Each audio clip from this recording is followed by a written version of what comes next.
emissions is the dialogue that governments and policymakers around the world must have. And that is why this energy transition meeting is timely. The dialogue on energy transition, on how to balance energy security, affordability, and lower greenhouse emissions is at the heart of sustainable development, and it is a transition that needs to happen even faster. The vital role of energy in our lives and economies must and was brought home last year in 2022, especially to Europe, more compellingly than ever before in recent history. Europe is accelerating its transition to renewable energy, now driven not only by an existential climate imperative, but also by energy security concerns. I think my sister has ably put that in context.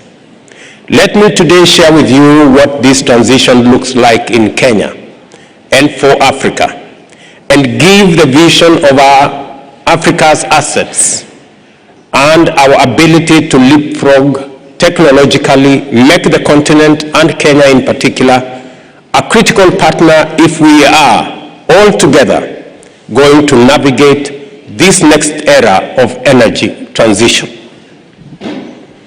As I do that, I hope you won't mind me reminding us that 138 years ago, a very different conference was taking place here in Berlin.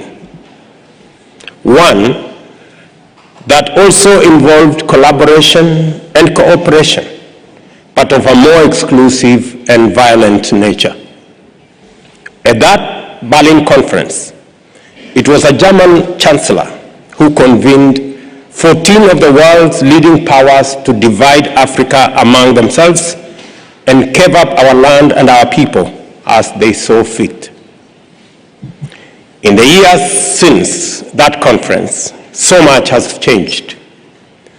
We have seen the rise and fall of empires, the independence of African states, and the dawn of new challenges that demand a collective and collaborative response from all of us as we are gathered here in one such.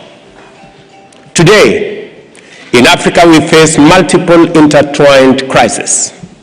We are the continent least responsible but most vulnerable to climate change and its impacts.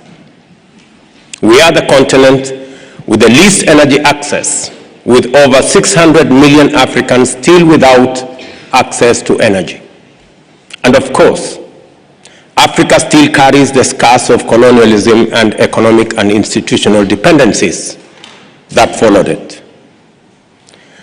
We not only have to provide secure energy access in clean and renewable way, we need to do this while managing economic dependencies, addressing odious debts, completely shifting our development models to finally prioritize the true flourishing and well-being of our people.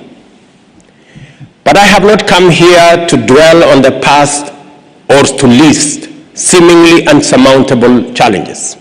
Africa is not simply a victim in this story. Quite the contrary. It is precisely in light of these challenges that Africa's leadership on climate action is not just powerful, but it is also inspiring. In Africa, not too far from here, lies a continent of abundance, especially when it comes to renewable energy and green industrialization potential. The continent's renewable energy potential is 50 times greater than the anticipated global electricity demand for the year 2040. The untapped solar and wind potential is rated as super abundant in most African countries, meaning the potential is over 1,000 times the current demand. By contrast, all of Europe is classified as either replete or stretched, with renewable energy potential less than 10 times the current demand, indicating